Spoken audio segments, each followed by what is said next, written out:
Cinérature. Bonjour à tous, je suis ravi de vous retrouver sur Cinérature pour aujourd'hui vous faire découvrir ou redécouvrir un monument de la littérature française à travers une biographie pétillante parue en octobre 2019. Honoré à moi par Tissu Lecoq.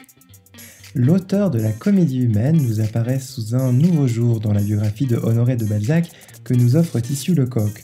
Je suis habituellement plutôt amateur de fiction, mais je tiens à dire que j'ai dévoré cette biographie tel un roman policier. La vie de Balzac apparaît en effet palpitante sous la plume de cet auteur qu'est Tissu Lecoq. Tu aimes les belles histoires? Tu aimes les belles images? Bienvenue sur Cinérature. Tissu Lecoq, née en 1980, est une journaliste féministe, blogueuse, essayiste et romancière, spécialiste de la culture web. Elle a notamment publié Libéré, le combat féministe se gagne devant le panier de linge sale en 2017 et Les Morues en 2011. Elle collabore à plusieurs médias, dont Slate, et elle anime un blog, Girls and Geeks. Balzac est souvent associé à des souvenirs d'école, et ce maître du roman français dans la veine du réalisme, Tissu Lecoq parvient à en faire un personnage de roman à la fois drôle et attachant. En voici un extrait. Si sa situation s'améliore donc un peu, voilà qu'apparaît une difficulté bien balzacienne.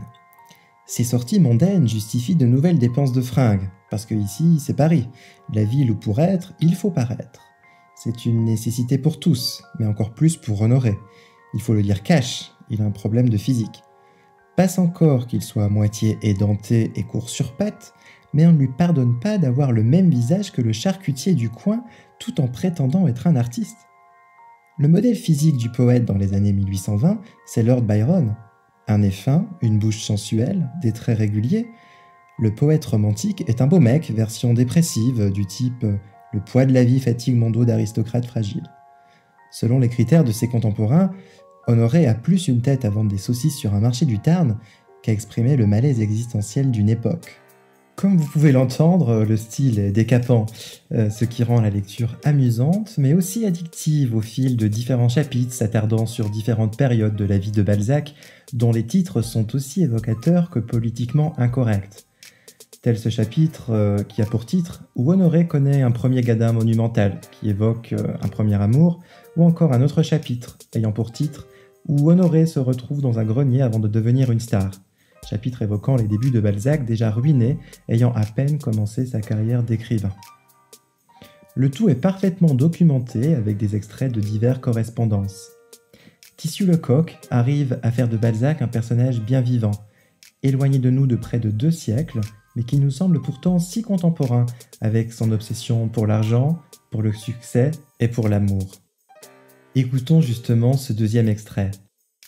Le sujet de sa passion se nomme Antoinette de Berny. Son père, Joseph Wiener, un Allemand, était le prof de harpe de la reine Marie-Antoinette. Et sa mère, Émilie Kelpé de la Borde, un nom qui claque, avouons-le, était l'une de ses femmes de chambre. Antoinette a été mariée à 15 ans avec un monsieur de Berny qui se montrera plutôt accommodant puisqu'elle aura une liaison pendant plus de 10 ans avec un proche des Bonaparte. Physiquement, elle est... Disons que les critères de beauté sont choses infiniment relatives selon les époques. Pour moi, elle a un visage un peu flou, comme un bol de fromage blanc. Mais elle exerce une double fascination sur Balzac, par son milieu social aristocratique et par sa connaissance d'une époque qu'il n'a pas vraiment connue, l'Empire. Et pour cause, elle est sensiblement plus âgée que lui. Quand Honoré tombe amoureux, il a 23 ans et elle en a 45, soit 1 an de plus que Madame Balzac mère. Pour ma part, je ne connaissais Balzac qu'à travers ce que j'en avais étudié au lycée, et le souvenir que j'en avais n'était pas des plus réjouissants. Mais je dois dire qu'après avoir lu cette biographie et découvert l'humanité de l'auteur de la Comédie humaine, j'ai bien envie de m'essayer à le relire. Je ne saurais donc que trop vous conseiller de lire cette biographie qui, au-delà de vous faire découvrir ou redécouvrir ce grand auteur, vous fera passer un moment savoureux.